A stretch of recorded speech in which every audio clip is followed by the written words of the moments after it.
Usap-usapan online ang aktres na si Barbie Forteza at aktor na si Jameson Blake.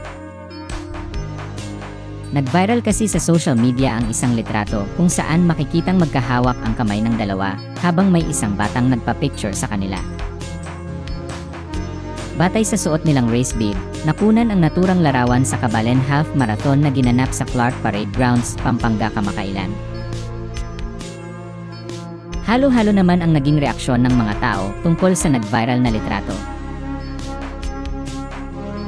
May ilang netizens na suportado kung may something na sa pagitan ni Barbie at Jameson, at may ilang netizens naman ang tumututol sa pagsasama ng dalawa.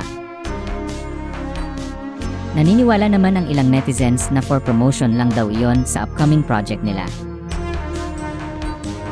Hindi ito ang unang beses na spotted sina Barbie Forteza at Jameson Blake sa isang fun run. Nauna kasing nag-viral ang ilang mga larawan at video na makikitang very close ang dalawa sa isa't isa sa lights camera run na ginanap noong May 10, 2025. Ayon sa ulat ng bandera, may upcoming movie sina Barbie at Jameson na ang pamagat ay Kontrabida Academy na ipapalabas sa Netflix. Sa OG Diaz Showbiz update na in-upload noong May 15, 2025, sinabi ni OG na tinanong niya si Jameson tungkol sa tunay na estado ng relasyon nila ni Barbie. Ayon kay OG, sinabi ni Jameson na naging close daw sila ni Barbie sa maikling panahong nagkasama sila sa isang pelikula na malapit na umanong ipalabas.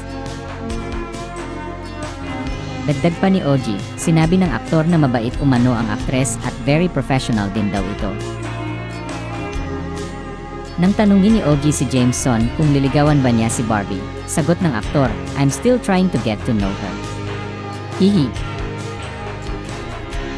Samantala, nakapanayam ni Boy Abunda si Barbie Forteza sa programang Fast Talk with Boy Abunda nitong Biyernes, June 27, 2025. Doon ay inihayag ng aktres na bahagi ng pag-move forward niya at pagharap niya sa mga bagong hamon ang pasya niyang magpagupit ng kanyang buhok. Sinabi rin ni Barbie na paghahanda rin ito para sa karakter niya sa upcoming series na Beauty Empire. Dagdag pa niya, hindi raw siya nag-atubili sa pagbabago sa hairstyle niya para sa kanyang karakter. Ayon pa sa aktres, iyon na ngayon ang kanyang self-love era. Anya, when I say I'm in my self-love era, it's more of really enjoying my time and prioritizing myself at kung ano talaga ang gusto ko gawin na nagagawa ko na ngayon.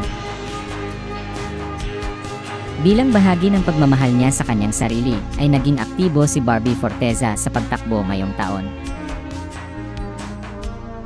Sumasali rin ang aktres sa mga charity fun run para makatulong sa marami pang layunin.